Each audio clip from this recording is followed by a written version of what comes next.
right into it, and we're going to start out with what I'm going to call the easy questions before we get into some of the tough ones. So we're going to begin with the organic team, and I'm going to pose the question to please lay out your rationale as to why organic growth is the best way to grow a company. I'm certain that there's a few people in here that are trying to grow their business right now, and organically you're thinking it's a slow way to go, it's very difficult. So when you hear the 300% growth through an acquisition, you have to think to yourself, I'd like to do that. That sounds like a great idea. Statistically, however, that's an anomaly. The reality of it is very few mergers and acquisitions are worth the effort. One Southern Methodist University study of 193 mergers worth $100 million or more found that the growth was elusive. Measured against industry peers, only 36% of the targets maintained their revenue growth in the first quarter after the merger was announced. By the third quarter, only 11% had avoided a slowdown. The median lag was 12%. In 2008, McKinsey reported that globally, fewer than half of all mergers and acquisitions since 2001 had ever created any value. These are publicly traded companies. We recognize there's that distinction. But statistically, the norm is that acquisitions lead to underperformance over the long term. And whether we're talking public or private, I think it's the collective wisdom of this team that statistically it's likely that post-acquisition most companies will underperform. There are a variety of intangible factors too that would influence that. The concept of integration, acquirers, especially privately held companies, tend to underestimate how critical that will be to the long-term performance of the company.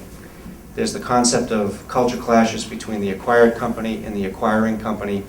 Oftentimes, especially within a privately held company, on both sides of the equation, there's very little forethought given to culture.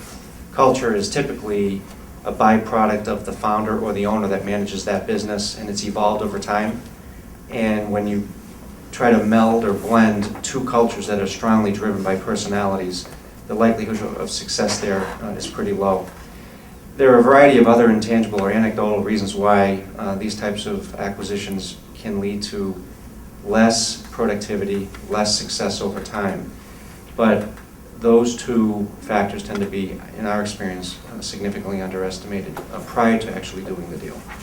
On the positive side for organic growth, 10 of the fastest growing Fortune 500 companies in the last 20 years, averaging an annual growth rate of 37% in total, 97% of their growth was organic.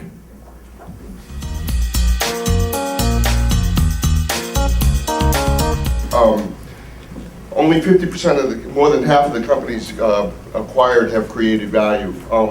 Based on a public company, I'm surprised that it's that high. As entrepreneurs in the room, are you going to buy something that you are not sure you understand before you buy it? How else are you going to grow your business as quick? We're all here as business owners to look at opportunity that we create. There's a great way to create opportunity in growth, which I have personally experienced, right? By looking at something to buy and figure out how it fits into your culture. We're not relying on a large board of directors or an acquisition team in a large company to do that. We're relying on one another, our business peers, the people that we rely on every day to make our businesses successful. So to be able to do that and understand what you're buying and how you're buying it and how it fits into your organization is key.